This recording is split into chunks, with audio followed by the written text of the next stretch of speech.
Welcome back to Old Charles. Today, we're diving into the fascinating world of American coins and focusing on one special piece, the 1965 United States 1 dime.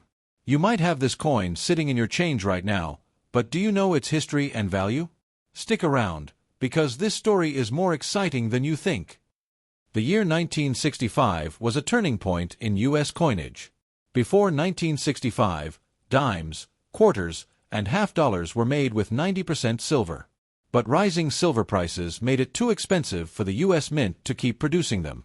As a result, starting in 1965, the dime was struck with a copper-nickel clad composition, no more silver. This was the very first year of the clad coinage era. Because of this transition, the 1965 dime is one of the most significant coins in modern U.S. history. Collectors often look at it as the coin that marked the end of silver circulating dimes.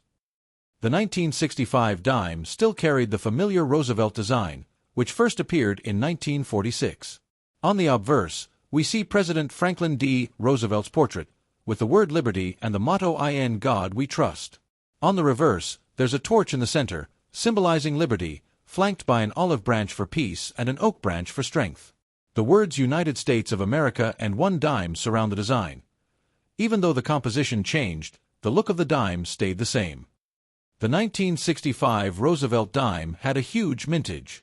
Over 1.6 billion dimes were produced in Philadelphia.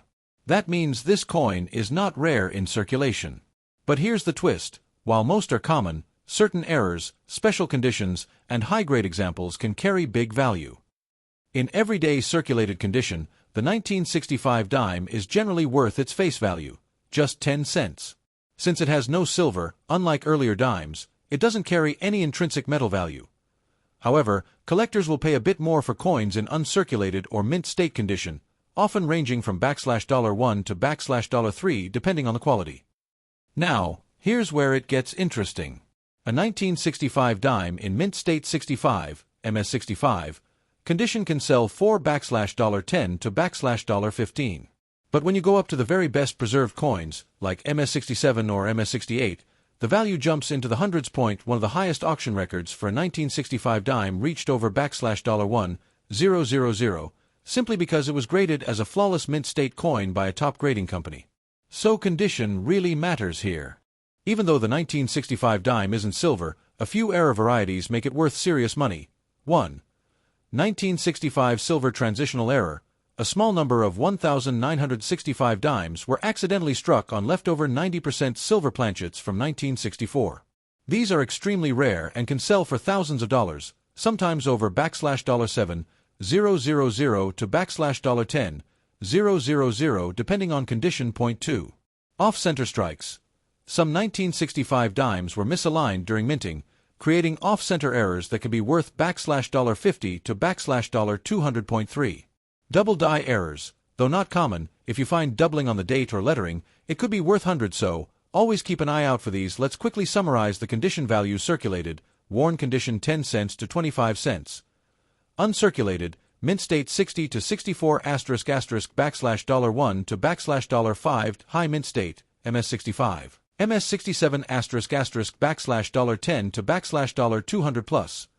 Top population, MS68 or higher $$1,000 plus. Silver transitional error, 1965 struck on silver planchet $$7,000 to $10,000 plus. As you can see, the difference between pocket change and a rare collectible can be huge. So, is the 1965 dime rare? In most cases, no, it's one of the most common dimes ever made. But the history behind it, being the first clad dime, makes it important. And if you're lucky enough to find one of those silver transitional errors, you could be holding a coin worth thousands of dollars. We're talking about a very special coin, the 1965 United States 1 dime. At first glance, it looks just like any other Roosevelt dime, but its history is truly fascinating. The story behind this coin is about money, silver, and one of the biggest changes in U.S. coinage history.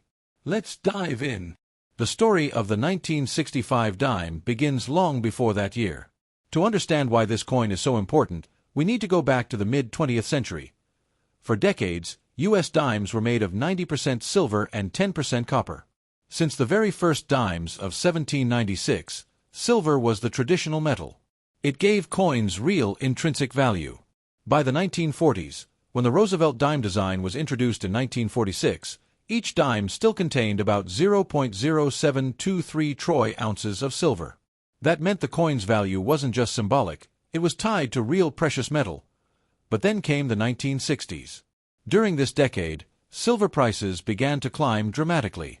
The rising demand for silver in jewelry, industry, and global markets pushed prices up. Suddenly, the silver inside coins was worth almost as much, or sometimes more, than the face value of the coin itself. This caused a major problem. People started hoarding silver coins, pulling them out of circulation, and melting them down for profit. Banks began to report coin shortages. The U.S. Treasury realized it couldn't keep producing coins with so much silver, or the entire coinage system would collapse. President Lyndon B. Johnson stepped in. In 1965, he signed the Coinage Act of 1965, which permanently changed the composition of U.S. coins. From that moment, the dime and quarter would no longer contain silver. Instead, they would be struck from a copper-nickel-clad composition, an inner core of pure copper, sandwiched between outer layers of 75% copper and 25% nickel. The half-dollar was reduced from 90% silver to 40% silver until 1970.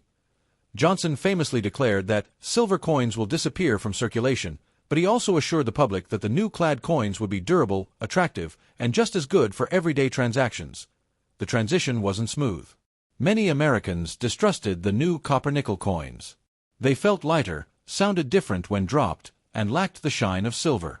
People continued to hoard older silver coins, and for years, banks struggled to supply enough of the new clad coins. The year 1965 became historic because it was the first year the Roosevelt Dime was struck without silver. Over 1.6 billion dimes were minted in Philadelphia alone to flood the market and ensure enough circulation. In fact, the mint stopped putting mint marks on coins between 1965 and 1967 to discourage collectors from hoarding coins by date or mint location. That's why your 1965 dime will not have a D or S mint mark. Only plain Philadelphia issues exist. This decision completely reshaped American coinage. The 1965 dime wasn't just another coin, it was the turning point when the U.S. officially left the silver standard for small change. It represents the beginning of modern clad coinage, which continues to this day. Collectors look back on the 1965 dime as the line in the sand, the coin that divided the silver era from the clad era.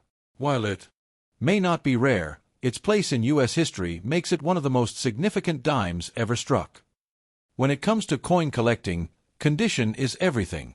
Two coins with the same date can have totally different values depending on how much where they've gone through over the years. The 1965 dime is no exception. Let's go step by step through how condition affects its value. If your 1965 dime has been used in circulation for decades, it will usually show heavy wear. Roosevelt's hair details will be almost completely flat. The word liberty and the motto "In God we trust" might look worn down or faint. On the reverse, the torch and branches will appear smooth, with most of the fine details gone. Coins in this condition are considered good, G4, to fine, F12, on the grading scale.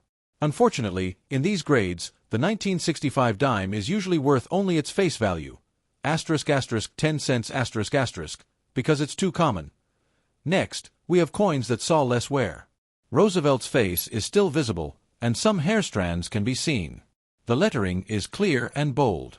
On the reverse, the torch has sharper outlines, and the branches still have visible leaves. These coins grade around very fine, VF20, to extremely fine, XF40. Collectors may pay slightly more, perhaps 25 cents to $1, but they're still not rare. Now, this is where things get interesting. About uncirculated coins look almost brand new, with just slight wear on the highest points. Roosevelt's cheek and hair might show a bit of flattening. The luster, the shiny surface from the minting process, will still be partly visible. The reverse design remains sharp. Coins in this range can be worth $1 to $3, and collectors start paying attention to them because they're close to uncirculated condition. This is the category where true collector value comes into play. Mint state coins are uncirculated. They never entered circulation and still have their original mint luster, MS60 to MS63, Typical uncirculated ***. These coins are uncirculated but may have noticeable bag marks, scratches, or dull luster. Value, around $2 to $5, MS64 to MS65. Choice uncirculated ***, much cleaner, with strong eye appeal and only small imperfections. Value jumps to around $10 to $25, 66 to MS67. Gem quality ***, very sharp strike, bright luster, and nearly flawless. These coins are scarce, and values can range from $50 up to $200 plus, 68 and higher. Superb gem ***, almost perfect coins with incredible luster and sharp details. Very few exist. These can bring $1,000 or more at auctions. High-grade coins are rare not because they weren't made, but because most dimes from 1965 entered circulation immediately. Finding one that stayed in pristine condition for over 50 years is tough. Condition isn't just about grading, it's also about eye appeal. Collectors pay more for coins with strong strikes ***, sharp details, especially on Roosevelt's hair. Full original luster ***, that bright cartwheel shine under light. No major scratches, spots, or discoloration ***. Attractive toning ***. Some dimes develop beautiful rainbow or golden colors, which collectors love. Even within the same grade, one coin may sell for much more than another simply because it looks more attractive to collectors. Finally, let's not forget about errors. If you happen to find a 1965 transitional silver dime or an off-center strike in mint state condition, the value skyrockets. For example, a silver 1965 dime in MS65 condition could sell for $7,000 to $10,000. A major off-center dime with sharp details could bring $100 to $300. So, as you can see, the condition of your 1965 dime makes all the difference. A worn example is just pocket change, but a superb uncirculated piece, or a rare silver error, can make you thousands of dollars richer.